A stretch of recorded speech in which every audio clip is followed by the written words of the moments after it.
Someone in the control booth whispered, "Camera 3, zoom in."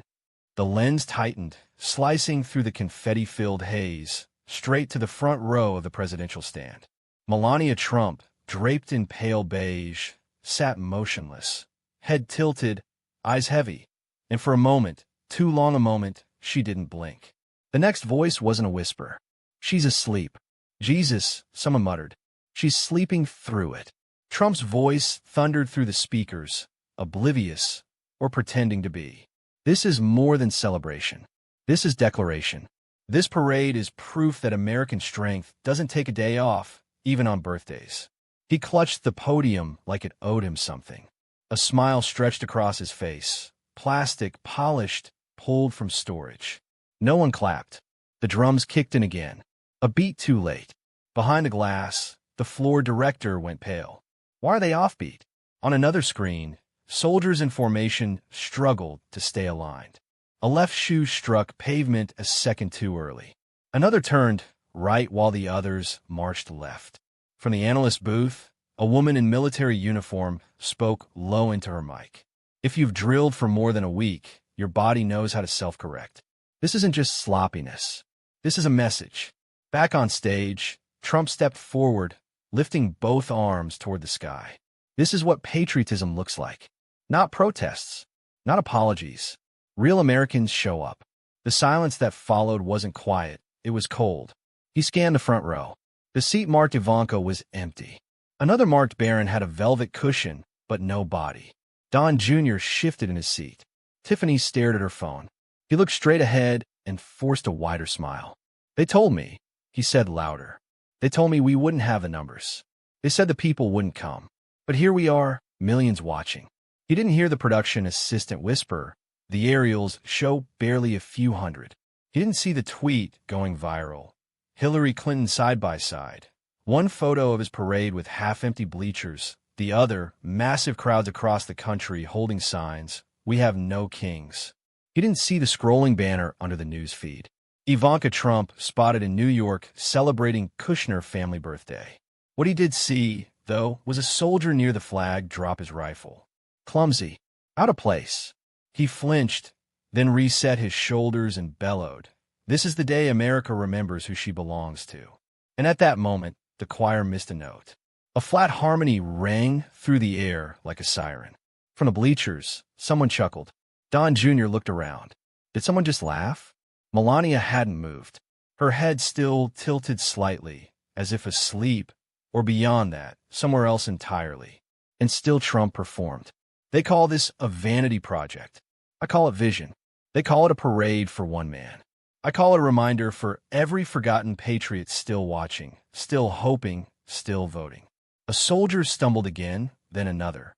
The camera zoomed out, and just beneath the image, a caption ticked by, "Live National Parade honoring the president's birthday." Someone in the editing room turned to the floor producer. "Do we cut to commercial?" "No," she replied. "We stay. This is history, and it's unraveling in real time." The nameplates still glittered. Ivanka, Barron, Eric, Jared, even Laura.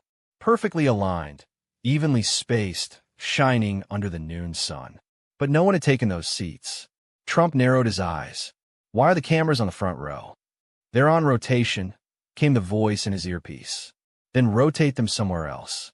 He turned just slightly, enough to spot Tiffany staring into her phone. Don Jr. looked like he'd rather be at a dentist's office. "They seriously printed the names?" Tiffany asked without looking up. "Sure did," Don muttered. "Even ironed the napkins. They thought Ivanka would come. They thought she would not come." The silence in the plaza pressed down like a fog. The drums had gone quiet. No one dared play the next beat. In the production van, someone gasped. "Hillary just posted." The screen blinked. A side-by-side image. On the left, Trump's parade. Spotty crowd. Soldiers breaking cadence. The unmistakable sea of empty chairs. On the right, protesters across Chicago holding banners that stretched across entire blocks. "We have no kings." "Fake," Trump growled. "It's Reuters, sir." "And Getty," another voice added. He didn't blink. "Push something else. Show boots, flags, anything that moves." The crowd wasn't heckling. They weren't cheering either. They were observing, cold, still, like a jury waiting for closing arguments. They want a show, Trump said louder. Then let them watch this. This is what it means to stand for something. Rubio shifted in his chair. Stand for what? He whispered to Joni Ernst. Joni didn't answer. Her arms were crossed, lips pressed thin. A camera panned a second too late and caught them both mid-reaction. The clip hit Twitter before Trump reached his next sentence. He raised his voice again. My family believes in America. We show up. We salute. We stand tall. Tiffany snorted. Don leaned forward, resting his elbows on his knees. She's at Katz's, he muttered. Trump's eyes narrowed. Ivanka, last night, hand in hand with Jared, celebrating Josh's birthday. Trump's teeth clicked. So, she'll raise a glass for a Kushner, but not for her father. She raised a cocktail, actually. Trump turned his gaze to the press pit. She's busy, he said louder now, as if correcting the record. Unlike others, we don't take patriotism lightly. Backstage, a tech called out. Sir, Melania is being memed. What? She hasn't moved in 20 minutes. People are calling her the first nap. She's reflecting with her eyes closed. On America, he snapped. She's reflecting on America while the pledge plays? She's tired. The screen showed her slouched slightly, chin near chest, arms folded tight as if bracing for a landing. Trump looked away. Sir, someone whispered. Fox News just cut the segment. He didn't even ask why. Another beat dropped. A soldier slipped out of sync again. This time his rifle clinked audibly against the pavement. The sound echoed louder than any applause had. Trump leaned into the mic. You can't train spirit. You can't choreograph courage. That's what makes it real. A chuckle burst from somewhere in the plaza. Rubio didn't hide his sigh. Who's in charge of this thing? Trump, Joni said, and no one else. Fox bailed mid-salute. Rebecca said Lucas twice and tried to toast the Marines. Trump's hands tightened around the podium. They said I couldn't pull this off, that I didn't have the base, that I didn't have the family. Don Jr. looked away. But I'm here, and I'm standing. No one answered. The aerial camera zoomed out. Rows of velvet chairs. A president standing alone on a massive stage, surrounded by silence, trying to summon applause from air. When history writes about today, he said quieter now, they'll remember who showed up.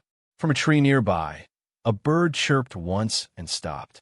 The brass section faltered again. One trumpet blared half a beat too early, then another hesitated behind. The rhythm collapsed, but the camera stayed rolling. Everything about the parade had begun to blur, between spectacle and strain, between message and damage control. And then the back gates opened. They didn't creak or crash. They simply parted. No announcer called their names. No spotlight tracked their feet. Yet somehow every pair of eyes found them before the camera did. 3 figures. Bill Clinton, Kamala Harris, Barack Obama. They walked in single file, deliberate, without smiles. Clinton held a thin folder. Kamala wore a black tailored suit, collar pressed sharp, no lapel pin in sight. Obama moved like a shadow, quiet, upright, and undeniable. They didn't head for the stage. Instead, they took 3 seats in the second row, far left, beside a row of veterans. Are they supposed to be here? Someone on the production team whispered. Their invites weren't revoked. But this wasn't in the script. Trump saw them. He squinted through the sun, leaned slightly off mic, and muttered, some of us stand tall even when others sneak in late. The quip made it a broadcast. Clinton didn't react.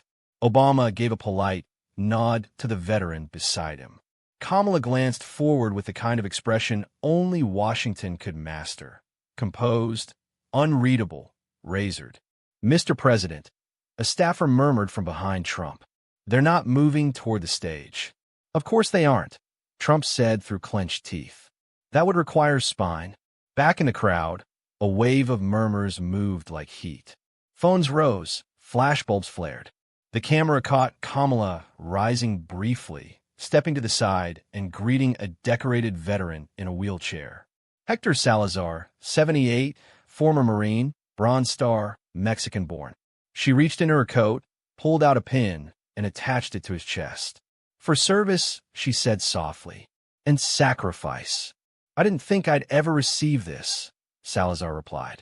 That's because someone thought you didn't deserve it. Obama looked ahead. Clinton folded his hands and placed a folder on his lap. Trump turned back to the mic, smiling too wide. We are joined today by Americans from all backgrounds, including those who find time in their schedule at the last minute. No laughter followed. Is that what this is now? Rubio whispered. Live subtweets. Joni didn't answer. Kamala Harris, Trump said slowly, has chosen today to present an unsanctioned decoration in a ceremony she didn't clear for a man whose pardon I vetoed. The press leaned forward. The teleprompter operator froze. But I suppose in America, anyone can give anything to anyone these days. Titles, symbols, even forgiveness. Obama still didn't move. Trump raised his chin. My administration believed in law. In order. In respect earned. Not handed out. He earned that, Kamala said, voice low, calm, imperfectly placed. Twice. You don't speak on this stage, Trump snapped. I'm not on your stage. The words landed like a stone in a glass room. Even Clinton stirred. We came here for the veteran, he said, not the parade. Trump stepped away from the podium, barely masking his fury. You show up unannounced. Hijack the ceremony. Play hero. You made it theater, Kamala replied. We brought back the plot. A murmur of applause started, quiet but building. Somewhere near the back, someone stood. Then another. Trump looked at his own row again, still full of names, but empty of presence. Obama slowly stood. Let's go, he said. Clinton nodded. Kamala closed her coat. They didn't leave. They simply stood, facing the parade that no longer marched, and the silence echoed louder than the band ever could. Trump gripped the podium like it was the last steady thing on earth. The applause had shifted. The crowd fractured. But the mic still worked, and so did he. He leaned in, smiled tight. You can't erase America with a stare. You can't rebuild her with a sneer. We built this with real blood, not tweets. The teleprompter operators exchanged glances. That line wasn't in the script. Obama watches from the back row. Trump continued, because he's forgotten what it's like to lead. Obama didn't flinch. He simply turned and shook hands with a young soldier, arm in a sling, eyes watching everything. Trump scanned the field and raised his voice. You want symbolism? Look around. Look at the uniforms. Look at the flags. We don't need curated moments. We have courage. He pointed vaguely at the trio in the crowd. They bring cameras. I bring conviction. Clinton leaned slightly toward Kamala. He's still performing for a crowd that left. Kamala folded her hands. He's not performing. He's pleading. They came here with silent judgment, Trump pressed on. But silence doesn't build bridges. It burns them. He was pacing now, slowly, within the bounds of the stage. But each word came louder. You don't get to parachute into this parade with your sad little folder and your ceremonial pins and pretend you still run this country. Camera 4 zoomed in. Clinton didn't blink. We showed up for the soldier, Kamala said again, flat calm. You showed up for the show, Trump snapped. That's all this is for you. A guest spot, a photo op, a passive, aggressive reunion of yesterday's mistakes. A murmur rippled through the press area. Trump jabbed a finger toward the press pen. And they eat it up. They call you brave for sitting down and call me dangerous for standing up. He turned, hands still raised. I stood for jobs, for safety, for the Constitution, while they stood for, well, themselves. He paused, then smiled. You know who didn't show up today? The media elite. The Hollywood anchors. The whisper campaign from Washington. They stay home because they're scared. He lowered his voice to a growl. Scared of what this parade means. Scared that people still clap when I speak. Scared that after all they've tried, investigations, impeachments, indictments, I'm still here. The crowd stirred. Not roaring, but nodding. Familiar ground. Clinton whispered he's working the echoes. Kamala. He thinks noise equals truth. Trump's volume climbed. Some people wear suits to talk. I wore one to fix, to negotiate, to survive D.C. and win for you. The audience near the front clapped. They gave speeches. I gave results. Obama leaned forward, voice just above a whisper. He gave slogans. Trump was shouting now. This country doesn't need a lecture on ethics from the people who let it burn. It needs strength. It needs clarity. And it needs someone who won't sit quietly when liars come dressed in legacy. Kamala turned to Clinton. He thinks pointing makes him right, Clinton said. He's hoping loudness drowns logic. Trump slammed a palm on the podium. I was elected by Americans who still believe in America. Not by hashtags. Not by history books. By people, real people. The kind who don't get invited to gallows or book tours. Obama crossed his legs and looked toward the veterans. The kind who get sent to wars. Trump's voice cracked. Just a flicker, but he caught it. So go ahead. Roll your eyes. Trade your medals. Whisper your pity speeches backstage. But remember this. When America called, I picked up the phone. He stopped. The silence that followed wasn't empty. It was edged, measured, and it didn't feel like victory. Clinton leaned toward Kamala again. He still thinks this is about him. Kamala replied, that's why it's slipping away. A thud, not loud, not dramatic, just a boot hitting pavement. The soldier had dropped halfway through a pivot. One he hit the concrete. His rifle slid an inch. No one helped him up. They kept marching. One beat off, Trump's mic stayed hot. Get him up. A voice from behind him replied, we're live. Protocol says, don't break formation. Trump turned. Break it. Down in the control van, panic flickered across 6 screens. One showed the fallen soldier. One showed Melania, head tilted, eyes closed again. Another flashed a CNN cheering. Trump repeats same line for 5th time. He didn't notice. He was watching the main monitor. Kamala had moved. What is she doing? He snapped. No one answered. The camera caught it before the producers could switch. Harris stood by the speaker's podium, placing something small and dark against the wood. Zoom. Trump barked. The image sharpened. It was a miniature copy of the United States Constitution. Its blue cover stark against the white oak. She doesn't have clearance, Trump growled. That's the presidential platform. She didn't cross the line, sir, came a voice. She put on the line, someone muttered. She's mocking the office, Trump insisted. This is interference. Treason even. The press pool had caught it. Dozens of screenshots appeared online within seconds. The mini-constitution was trending in under 5 minutes. Inside the studio, Trump stepped away from the podium and faced the screen. His voice dropped. She wants a fight. I've written more laws with my pen than she's read with her eyes. Clinton leaned forward, voice low. She read them with her spine. Kamala said nothing. She adjusted the book slightly, then returned to her seat behind the veterans. No applause, just cameras. Melania shifted, but didn't open her eyes. Trump clapped his hands. Switch angle. Get the kids. Where's Don? In the back, sir, drinking water. Get Don on camera, sir. Now, in the corner of the screen, Don Jr. appeared, taking a sip and checking his watch. Fox News had cut to commercial. Trump slammed the desk. I'm surrounded by amateurs. A low voice came through the comms. Sir, guest audio's down. One analyst said, deranged, so we muted him. Trump blinked. Muted? On my birthday? The comms stuttered. Yes, sir. Legal made the call. He looked down. They call this loyalty. His teleprompter stuttered. The next phrase appeared. Today we honor real Americans. He read it again for the 6th time. The cameras caught Kamala glancing at the screen. Not him. Clinton adjusted his tie. He thinks volume is authority. Obama still hadn't spoken. He shook hands with a young, limping soldier, then looked back at the stage. Trump raised his chin.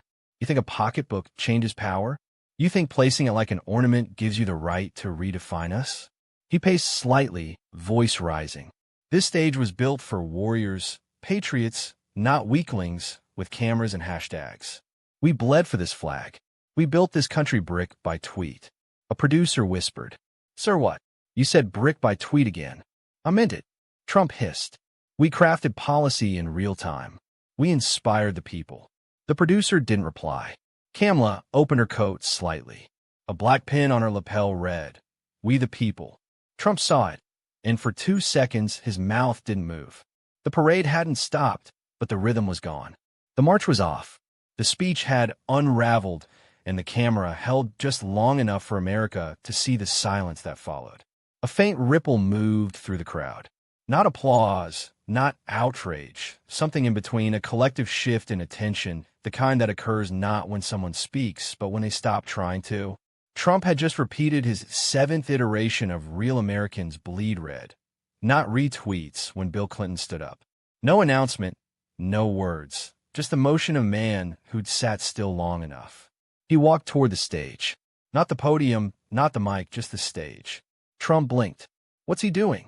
The cameras followed. Clinton didn't wave, didn't smile. He moved past the risers, past the row of generals, past the card assistants. Trump leaned forward. He doesn't have clearance to approach the platform. He's not on the platform, someone replied. He's beside it. Clinton reached into his coat. Secret Service didn't flinch. He pulled out a leather-bound booklet. Navy blue, worn at the edges. The Constitution. He didn't raise it. He laid it gently on the edge of the stage, exactly where Trump's teleprompter stood. Trump watched. He didn't blink. Clinton reached again into his coat. This time he unfolded a pale envelope. The words to the next president were scrolled in cursive across the front. Trump squinted. That's not. Clinton held it for 2 seconds, then calmly tore it in half, folded the pieces, slid them into his inner pocket, and turned around. He never touched the microphone. He never said a word to the audience, but a boom mic caught him whispering to a nearby reporter. I wrote this letter back in 2000. I thought I might need it today. Turns out I don't. The reporter stared. Clinton nodded and walked off stage. Trump hissed. That was a stunt, a silent tantrum. He's lost his voice, literally. Obama leaned slightly toward Kamala. He didn't lose it. He just stopped wasting it. Kamala smiled faintly. Fox News stayed on a wide shot. No commentary, no music, just the slow fate of a man leaving a stage without needing to own it. Trump gestured wildly. I need the mic raise my volume. It's already maxed, sir. He slammed the podium. Then lower theirs. There's no theirs. The technician said he didn't speak. Trump looked down at the Constitution, now resting beside his notes. It didn't move. It didn't blink, but it filled the screen. And for the first time in the broadcast, the crowd grew fully quiet. Not because they were asked, but because no one wanted to interrupt the sound of absence. The camera panned wide, but there was nothing to frame. Rows and rows of white folding chairs stretched into the horizon, untouched, uncreased, unsat. The kind of silence that filled the screen was no longer technical. It was personal. Trump stood at the edge of the podium, scanning the field with a gaze that searched for something to latch onto. A cheer, a chant, a flag still fluttering for him. Nothing moved. He stepped down from the platform. No one followed. No aides at his side. No Secret Service flanking him in formation. Not even Don Jr. or Tiffany pretending to clap. Just him and the gravel crunching under his soles. From a media drone above, the broadcast displayed the overlay live. The birthday parade of President Donald J. Trump. A moment later, it glitched and cut to an aerial shot from 2 miles away. There, beneath the Capitol steps, stood the actual crowd. Tens of thousands shoulder to shoulder, waving homemade signs and banners. None with Trump's name. Instead, we have no kings. Another sign read, You threw a parade for yourself. We threw one for the Constitution. And right in the middle of it, a teenage boy wearing an oversized hoodie and beat-up sneakers held a sign written in Sharpie on cardboard. He threw a party for himself. We threw one for the country. The feed split screen. On the left, Trump walking across an empty field. On the right, a sea of citizens marching. Not angry, not loud, just present. Back inside the soundstage, the parade music had long cut out. Trump stopped beside the final row of chairs. Where are the real Americans? He murmured, eyes fixed on the horizon. The director's voice buzzed through his earpiece. Sir, we still have 5 minutes of satellite time. Should we cut to the Oval Office backdrop? Trump didn't answer. He stared at the camera like it owed him an apology. Then from one of the stage wings, Senator Yoni Ernst appeared, clutching a binder, trying to salvage the moment. Mr. President, we could still run the segment about rebuilding infrastructure. Trump exhaled. The country doesn't want roads. It wants loyalty. But they're outside, sir, she replied gently. They're just walking in a different direction. Trump's jaw tightened. Turn the cameras back to me. They already are. He looked straight down the lens. I gave them 4 years. They gave me hashtags and subpoenas. The tech crew behind the monitors exchanged glances. One whispered, We're past live. He's talking to a screen. Another monitor flipped to an interview clip being shared online. A young woman in a military jacket interviewed at the Capitol rally. I served overseas. I came back to find my vote questioned, my rights trimmed, and a man throwing himself parades. Today, we just stood together. That was enough. Trump walked off the center frame. No curtain call, no wave. The camera tried to follow, but even the cameraman gave up at the final step. Back at the Capitol, someone rang a handbell. The crowd cheered, not wildly but steadily, as if they were ringing something into being, something old, something lasting. No gavel fell, no statement flashed across the screen. No anthem played. The parade had ended, the brass horns packed away, the bleachers still spotless, and Donald J. Trump sat at the edge of a once grand stage, the confetti machine long unplugged, his palms resting stiff on his knees. He blinked, but nothing changed. From the rear of the arena, Vice President Kamala Harris descended the final steps. Her heels didn't echo. They whispered. The camera didn't chase her, yet it couldn't look away. She passed the rows of empty chairs marked with names. Ivanka Trump, Eric Trump, Barron Trump, all untouched. She reached the exit, then paused. A Marine standing at the door held it open without saluting. Kamala didn't nod. She simply stepped through the threshold and vanished from frame.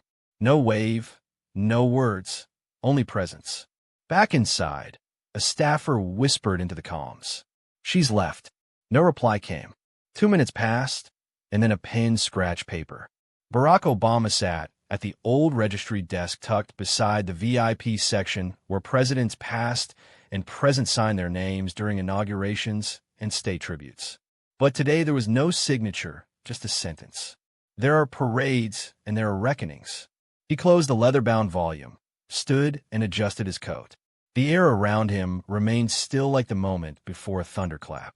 Then with a single motion, he turned and walked down the center aisle. No applause, no spotlight, no escort, just the shuffle of shoes on the synthetic carpet. Clinton remained in his seat, arms folded, eyes fixed on a man center stage. Bill, a journalist, called quietly from behind. He didn't answer. He didn't move. The production crew huddled by the control panel. One of them whispered, "Do we cut?" Another shook their head. They're watching. They who? All of them. And they were. Across living rooms and dormitories, phone screens and diner TVs, millions watched a man sit still while the world kept walking. No speech, no spin, just the face of a man left alone with his own stage. A drone repositioned for the closing aerial shot, slowly pulled upward, revealing the full emptiness of the arena. Beyond the borders, the Capitol protests still moved like a slow tide. Orderly, focused, chanting not slogans but silence. Their signs spoke for them. We have no kings. Reckoning over spectacle. The future doesn't parade. It builds. On the parade ground, Trump shifted once, leaned forward as if he wanted to stand or say something or summon applause from space that had already moved on. But no one came. The network director gave the cue, cut to black, and across the screen in pale serif letters. Some birthdays are celebrated. Others are remembered for who didn't show up. Truth doesn't clap. It stays. Power isn't a microphone. Legacy isn't a spotlight. And truth, it doesn't need applause. What unfolded on that stage wasn't merely the collapse of a parade. It was the slow, televised peeling back of illusion. For years, Donald Trump crafted an image larger than his policies, louder than his convictions. He equated presence with influence, volume with truth. But what happens when a crowd stops clapping? This story became a parable not just about one man, but about a nation flirting with nostalgia, showmanship, and the seduction of simplicity. The empty chairs, the silent veterans, the former presidents who refused to play pretend, each represented more than absence. They revealed a moral center quietly, steadily reclaiming ground. Kamala didn't speak. Obama didn't argue. Clinton didn't gloat. And that was the verdict. Because sometimes justice isn't loud. Sometimes it doesn't come in legal briefs or courtroom drama. Sometimes justice is simply the refusal to applaud a lie. The refusal to show up for the fantasy of greatness built on grievance. Trump's collapse wasn't cinematic. It was quiet, which made it deafening. a moment where the nation collectively realized that the emperor's parade had no audience. And from that silence came a message deeper than slogans. That democracy outlives any performance. That leadership doesn't require a crown, a chant, or even a stage. That the moral compass of a people is measured not by who they cheer, but by what they refuse to cheer for. In the end, America didn't rise to meet a spectacle. It stood for the principle that truth doesn't need to trend to endure. Because some birthdays are remembered by who didn't show up. But history, it's written by who stood silent when silence meant courage.